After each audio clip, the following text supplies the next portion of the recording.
Write as you speak. This is a golden tip when it comes to wedding speech writing. Too often, when you're the maid of honor and you've been asked to speak and you're so excited and you want to do an amazing job, you tend to go into like perfectionist academic mode and you want to sit down and you want to write a speech that is so eloquent and beautiful, and you might even get out a dictionary and find new words to say. The trouble is, while it looks beautiful when you read it on paper, when it comes time to actually saying your speech and your toast, when you're there in the moment and the nerves kick in and sort of the excitement of the big day is upon you, too often people end up tripping over their words, forgetting what they wanted to say, reading instead of just expressing their sentiments to the couple, and it really dampers delivery. So I highly recommend that you write as you speak. You can elevate it a bit. It is a big day, maybe elevate it by 10%, but don't go wild doing an academic, beautifully written script. Rather, speak as if you are speaking to your friend. Keep your wedding toast short and sweet. Aim for around 5 minutes. This is more than enough time for you to get out the sentiments that you want to share with the couple on their big day.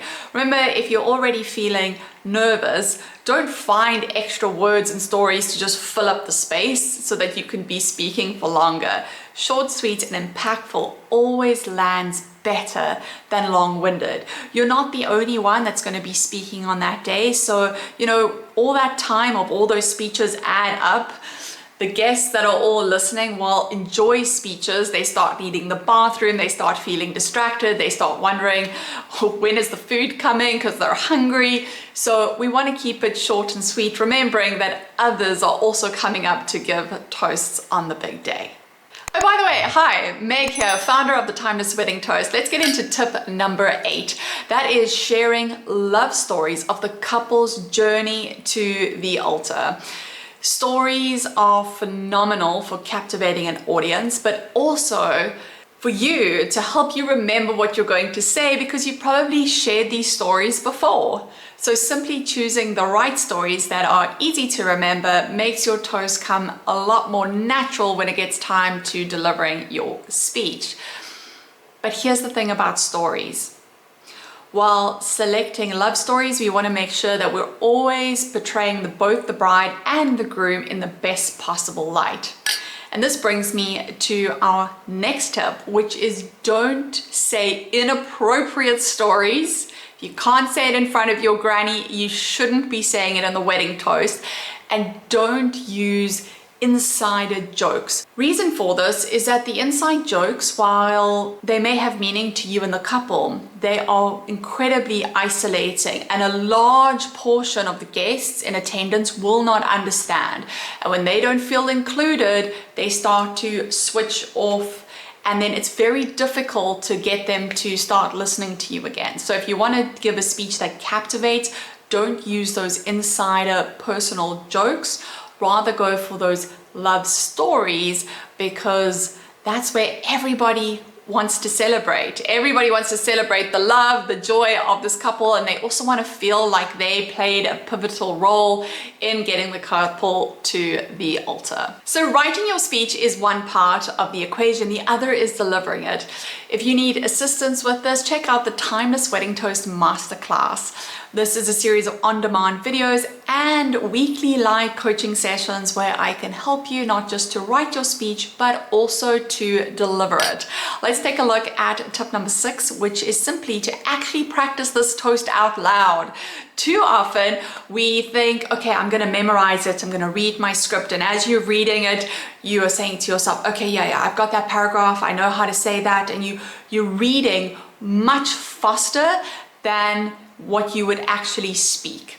And again, if you've selected fancy, for all intents and purposes, fancy language, then you are going to struggle to say that out loud because it might not feel natural to you. So you actually want to practice out loud. You can practice in front of a mirror, but one of the best ways to practice your wedding toast is to actually speak to your family, friends, or work colleagues, especially those that don't know the bride and groom and maybe not invited to that wedding. If you've selected a story, share that story with some friends. Share it with different inflections and different cadences and rhythms and different tones, and see how they respond to the story that you are sharing. That will give you huge, important feedback leading up to the big day, but also very easy to remember those stories without having to read from a script. So highly recommend actually practicing out loud. What is your voice going to sound like? You need to actually hear yourself as well,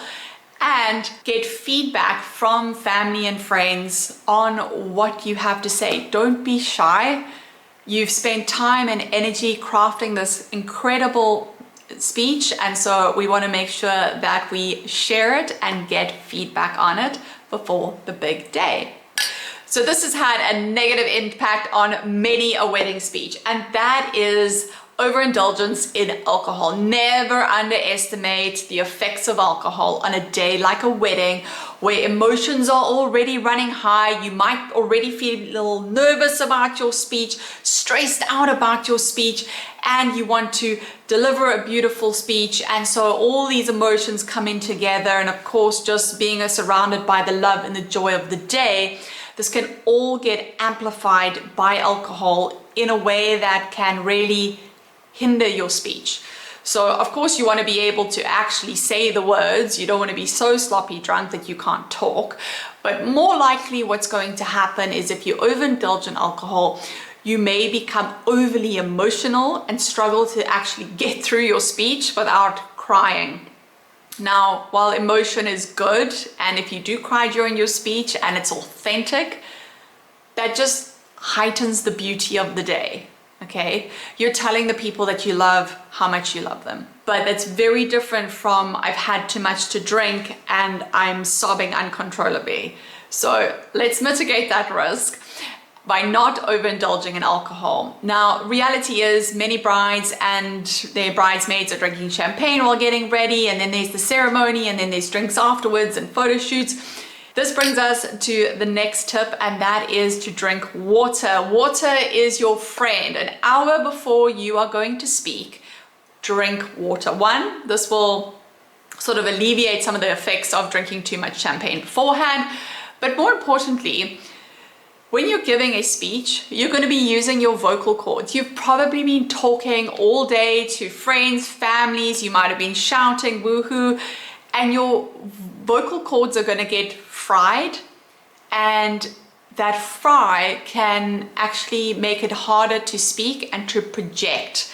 So you want to make sure that you're drinking water an hour beforehand, not just to alleviate the alcohol, but also to help the actual voice box and the vocal cords. And the other component of that as well is to breathe before you get up to do your speech. This is going to help you if you are feeling nervous. Water and oxygen. When we are nervous, our adrenaline basically kicks in, our fight or flight response, which is no different than when we are excited. So mentally, I want you to tell yourself, I'm excited, I'm excited. But before you get up to give your speech, I want you to be sitting at the table with your bottle of water and just take a few deep breaths in, because this is what's going to allow you to relax. And then you go up and you speak. Now, when you get up to speak, you want to speak louder and slower than you expect.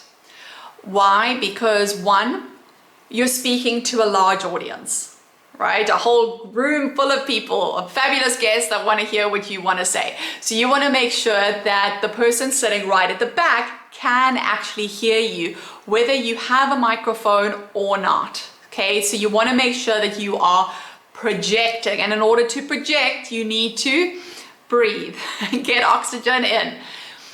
And the second part is to speak slower than you think. Why? Because when you are nervous and when you are emotional and when you are excited, naturally you're going to speak faster and faster and faster and faster. Your voice might get higher and higher as well. And what happens is you're speaking so fast and so high that people struggle to understand you. And more importantly, you go on this runaway train where all the oxygen is going out and you can't get any oxygen in, and then your nerves will kick up, you'll start getting emotional. So you want to make sure louder and slower. I've saved the best 2 tips for last. When you're getting value from this video, go ahead and subscribe, hit the like button. I do really appreciate any support on the channel. So the firstly is we want to make sure that we are speaking from the heart. There are very few occasions in life where you have everybody you love gathered together and that you have the opportunity to shower somebody you care so deeply about and you sharing your love for them in such a public way. So make sure that you're speaking from the heart. Emotion is the name of the game. When we are communicating, only 7% is actually the words we choose. 38% is the tonality, the emotions that we hold, and 55% is body language. So make sure that you are being authentic to yourself, that you're speaking from the heart. Let all the joy and the sentiment and the love you have for your friend, sister, the couple that is getting married, and let it all out. Be authentically you. And that brings us to my final tip and my number 1 tip, and that is to remember that your wedding toast is a gift given with love. You were chosen for a reason. The couple knows that you know them so well. They want to hear what you have to say. Everyone in the room wants you to deliver a heartfelt, captivating, funny, exciting speech. So know that going up there that you have the support of the entire room, and that's simply you're giving a gift of love and adoration. Thank you for watching this video. I really do appreciate the support of the channel. Go ahead and subscribe and like if you wish to do so. And if you need help in writing your timeless wedding toast, check out our masterclass in the description below.